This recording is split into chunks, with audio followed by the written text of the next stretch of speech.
Telugu మ్యాట్రిమోనీకి thanks చెప్పాలి. 26 ఏళ్ల క్రితం ఇదే తెలుగు మ్యాట్రిమోనీ ద్వారానే వేళమ్మకి పెళ్లి చేశాం. పెళ్ళంటేనే తెలుగు మ్యాట్రిమోనీనే. 5 నుంచి 10 కోట్లు పెట్టి మలయాళ సినీ పరిశ్రమ తీసే సినిమాలు 100 కోట్లు కొల్లగొడుతుంటే మిగతా ఇండస్ట్రీస్ ఎలా ఆశ్చర్యపోతున్నాయో తెలిసిందే. సేమ్ టు సేమ్ ఇప్పుడు హాలీవుడ్ లో ఒక చిన్న చిత్రం కూడా అలాగే ఆశ్చర్యపరుస్తోంది. 10 కోట్ల లోపు బడ్జెట్ తో సినిమా తీస్తే ఇప్పుడు ఆ సినిమా ఏకంగా 1000 కోట్ల వైపు పరుగులు తీస్తోంది. ప్రపంచాన్ని నివ్వెరపరుస్తోంది. హాలీవుడ్ అంటే 100 కోట్లు 1000 కోట్లు భారీ నిర్మాణాలు, అంతకు మించిన స్టార్స్, ఇది వారికున్న ఇమేజ్. కానీ అదే ఇండస్ట్రీలో కేవలం 7 కోట్ల బడ్జెట్ తో తెరకెక్కింది అబ్సెషన్ అనే ఫిలిం.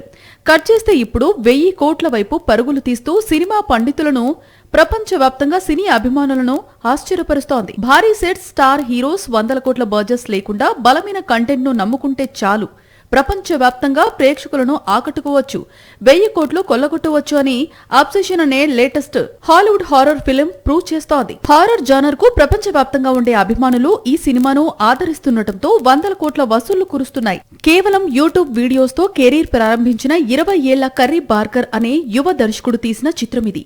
2 ఏళ్ల క్రితం మిల్క్ అండ్ సీరియల్ పేరుతో కెరీర్ లో మొదటి సినిమాను డైరెక్ట్ చేశాడు. ఇప్పుడు సేమ్ జానర్ లో అబ్సెషన్ తీసి ప్రపంచం నివ్వెరపోయేలా వసూలను రాబడుతున్నాడు. హాలీవుడ్ లో సెన్సేషన్ గా మారాడు.